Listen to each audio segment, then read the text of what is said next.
We'll come back to you in a bit, but I want to go to Jay now.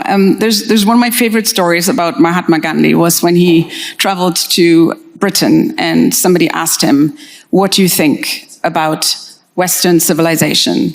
And he said, "I think it would be a good idea." We're still waiting. So let me paraphrase that slightly. As we're having this discussion, this tortured discussion, what do you think about Western democracy?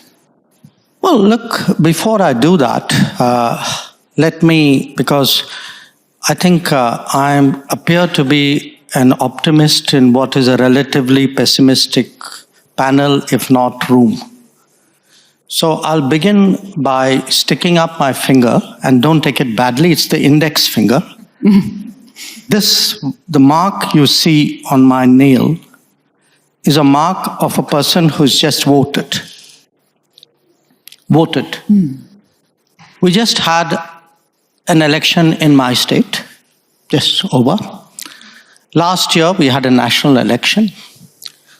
In Indian elections, roughly 2/3 of eligible voters vote. At the national election, electorate of about 900 million, about 700 million voted. We count the votes in a single day. Nobody disputes the result after it's announced. And if you look, and by the way, from the time we started voting in the modern era, 20% people more vote today than they did decades ago.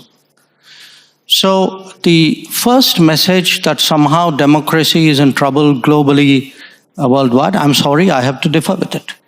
I mean, right now, we are living well, we are voting well, we are optimistic about the direction of our democracy, and for us, democracy is actually delivered. Senator, you said that, democracy doesn't put food on your table. Actually, in my part of the world, it does. Because it actually, today, because we are a democratic society, we give nutrition support, food support to 800 million people. And for whom that is a matter, of how healthy they are and how full their stomachs are. So the point I want to make is, look, different parts of the world are going through different conversations. Please do not assume that this is some kind of universal phenomenon. It is not. There are parts where it is working well. Maybe there are parts where it's not. And the parts which are not, I think people need to have an honest conversation about why it's not. I would argue that as to an extent as someone dispassionately viewing it, which was your question, there are some problems. A lot of it is is an accumulated problem of the model of globalization that we've followed for the last 25, 30 years.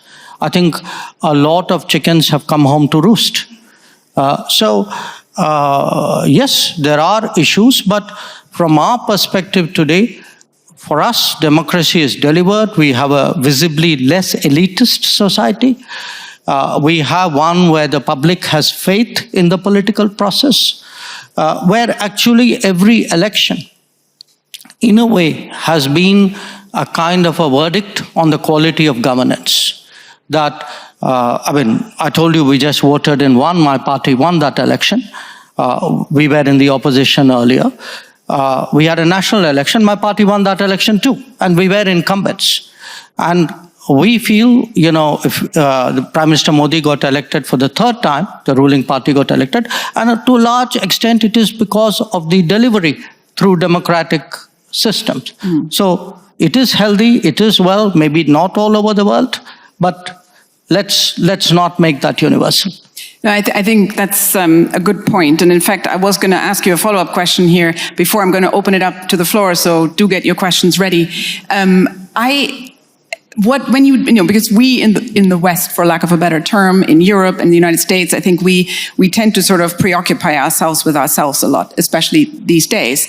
And I think, all the middle powers that are increasingly important, especially in our foreign policy, in the various conflicts that we're involved involved in, for better or for worse, I think they have their own views of what systems work and what don't. We used to assume in the West that our system is the one that everybody wants to adopt over time. So I guess the question to you, India, of course, being the largest democracy in the world, is your sense among your counterparts in, again, for lack of a better term, the global South, that democracy is still a system people aspire to, countries aspire to, or are there now powerful alternatives, such as the Chinese model, which may be more attractive to people? Well, look, to an extent, all big countries are unique to an extent, but we would certainly hope, to the extent we think of democracy as a universal aspiration, ideally a reality, but at least an aspiration. It is in large part because India chose a democratic model after independence. And it chose a democratic model because we had fundamentally a consultative, pluralistic society.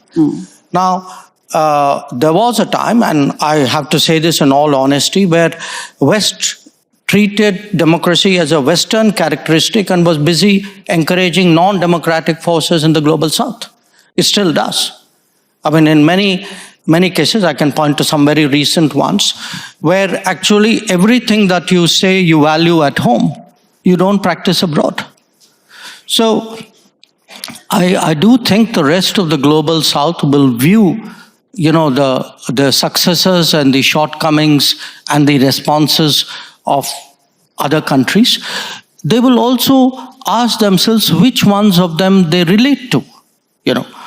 I would argue that in many ways, India, because it's historically been an open society, one very much linked with the world, many countries of the global South are more likely to say the Indian experience is more transposable to their societies than perhaps those of others. So I do think in our progress as a democracy, the fact that, for all the challenges that we've had, even at a low income, we have stayed true to the democratic model, which is almost, if you look at our part of the world, we're pretty much the only country that has done that. So I think it's something the West should look at, because if you do want democracy eventually to prevail, it's important the West also embraces successful models outside the West. Stay ahead with our cutting-edge news app. Instantly access the latest shorts in just 1 minute and breaking news in just 50 words. Download now for a smarter, faster news experience.